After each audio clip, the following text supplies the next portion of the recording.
সুপ্রিয় দর্শক, আসসালামু আলাইকুম। আমাদের বাঙালিদের মাছ ভাত হলে আর কিছুই লাগে না, আর তাতে যদি হয় চিংড়ি মাছ তাহলে তো কথাই নেই। আজকে দেখাবো চিংড়ি মাছের রেসিপি। চলুন দেখে নেওয়া যাক আমার চিংড়ি রেসিপিটি। আমি চিংড়ি মাছগুলোকে ভালো করে পরিষ্কার করে নিয়েছি, আর যারা চিংড়ি মাছ পরিষ্কার করা জানেন না তারা এই ভিডিওটি দেখে নিতে পারেন। কিভাবে চিংড়ি মাছ পরিষ্কার করতে হয় খুব ভালো করে দেখে নিতে পারেন। এই জায়গাটা কিন্তু আপনারা ইচ্ছে করলে বটির সাহায্যেও কেটে নিতে পারেন।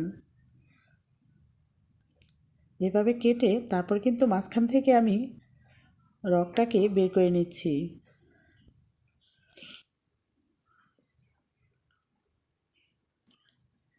স্ক্রিনে দেখলে বুঝতেই পারবেন কিভাবে কাজটি করেছি।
ভিউয়ার্স, মাছগুলো আমার পরিষ্কার করা হয়ে গিয়েছে। এবার লবণ দিয়ে আর হলুদ দিয়ে ভালো করে মাখিয়ে ভেজে নিব। এভাবে মেখে যদি অন্তত 5 মিনিট রেখে দেন তাহলে কিন্তু ভালো হয়। এবার ভেজে নিচ্ছি।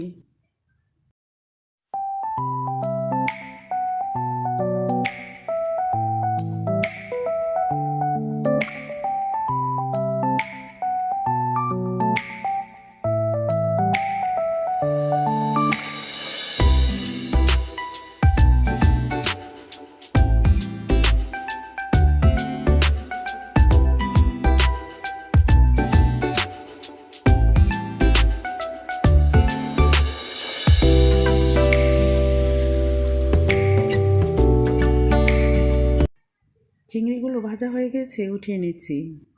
প্যানে আরেকটু তেল দিয়ে এবার ভেজে নিচ্ছি পেঁয়াজগুলো।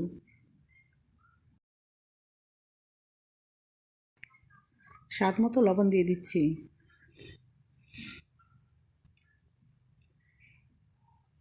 পেঁয়াজগুলো ভাজা হয়ে গিয়েছে, এবার দিয়ে দিচ্ছি রসুন বাটা। রসুনটা একটু ভেজে নিয়ে দিয়ে দিচ্ছি হলুদ এবং মরিচের গুঁড়ো, আর দুইটাকেই আমি 1 চামচ করে দিয়েছি।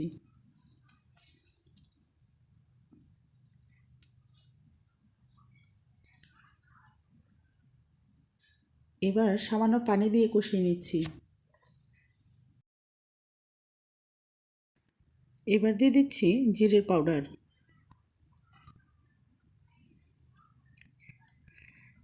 চা চামচে 1/2 চামচ জিরের পাউডার দিয়েছি। এবার ভালো করে কষিয়ে নিব। মশলার কষানোর উপর কিন্তু রান্নার স্বাদ নির্ভর করে।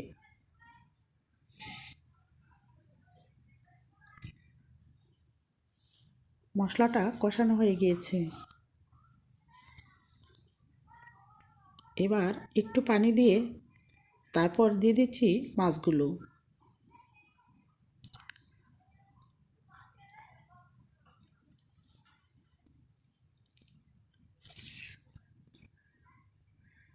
মাছগুলোকে উল্টে পাল্টিয়ে মশলার সাথে মিশিয়ে নিচ্ছি।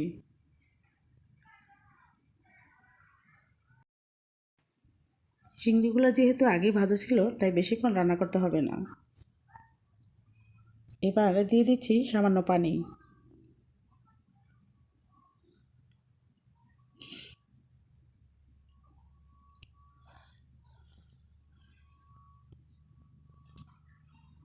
তারপর নেড়েচেড়ে দিয়ে দিচ্ছি কাঁচামরিচ। এবার ওপরে কাঁচামরিচ ছিটিয়ে দিচ্ছি। কাঁচামরিচগুলোকে ফালি করে নিয়েছি। সামান্য একটু ঢেকে দিলে ফ্লেভারটা ভালো হবে।